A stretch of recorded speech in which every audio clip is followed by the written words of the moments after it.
Ayun. So, hello, GM. Kamusta kayo guys? So, ngayon, andito na naman tayo sa ating episode 4, part 1 ng ating Project Sino content. So, ano nga ba yung usually na nakakalaban natin or nakakatapat natin sa arena or sa arena battle? So, let's go. Titingnan natin kung ano nga ba makakatapat natin. So, start na natin. And laro muna tayo guys. And battle tayo. Ayan, so ang kalaban natin ngayon is Psychic. Hindi ko ba napansin? Wait lang. Alam ko may Psychic.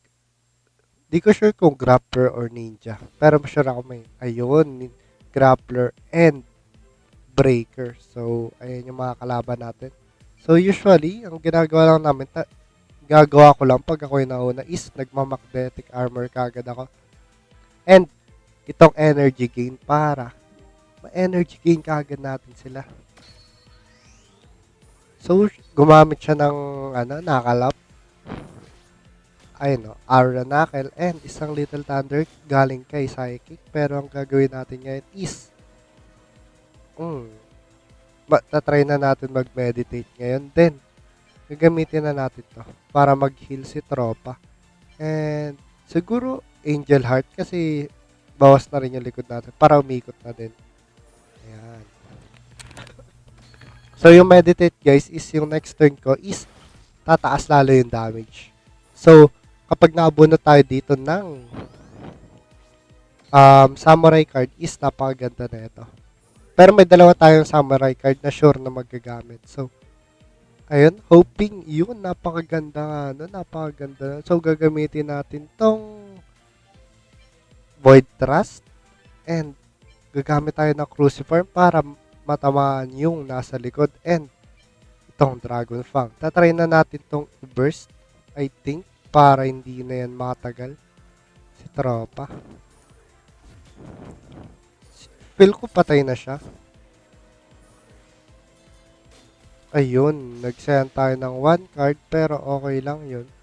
Kasi ang gagawin natin is papatay na natin si tropa. Yan. Tapos, shield tayo. Ayan. Sakto lang yan. Sobrang calculated ng tira natin. And also, ayun lang, napaganda rin ang tira natin na yun.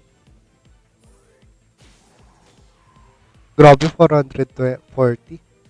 Pero yung gagawin natin, magme-meditate muna tayo. Titignan natin kung ilan yung damage na may bibigay ng ating special skill.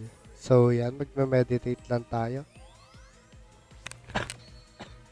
Special skill ni, so, hindi nyo pala napapansin guys, bago na yung lineup ko. So, ayan, mag-Iron Slay na tayo dito kay tropa. And, siguro gagamit tayo nito. And, ito. So, pang overkill. Alam ko 500 damage to.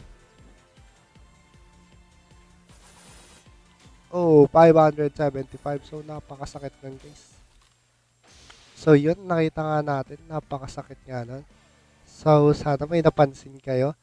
Nagpalit ako ng lineup. So, sa tagal na rin na hindi ako nakapag-video, nagpalit ako ng lineup. So, ayun, nakita natin dito kung ano yung mga comps na nakalaban natin. Ayun, nakita nyo ba? So, Breaker and Grappler and Psychic. So, depende sa inyo guys kung ano yung composition na gagawin nyo. So, ayan. Let's go. So, yun lamang guys. Salamat sa lahat ng nanood. And, next time is tututuro ko naman sa inyo yung ang aking, deck kung bakit ako nakaabot ng 3,000 and up. So, yun. Let's go. GG sa inyo guys. Salamat sa lahat ng nanonood. And hoping, manood pa rin kayo every time kasi, matagal tayo or still magka-content tayo ng Project Sino kasi mas nagandahan ako dito dahil sa mga updates and stuffs na ginawa nila dito. So, yun lamang guys. GG's. Marty out here. Bye-bye.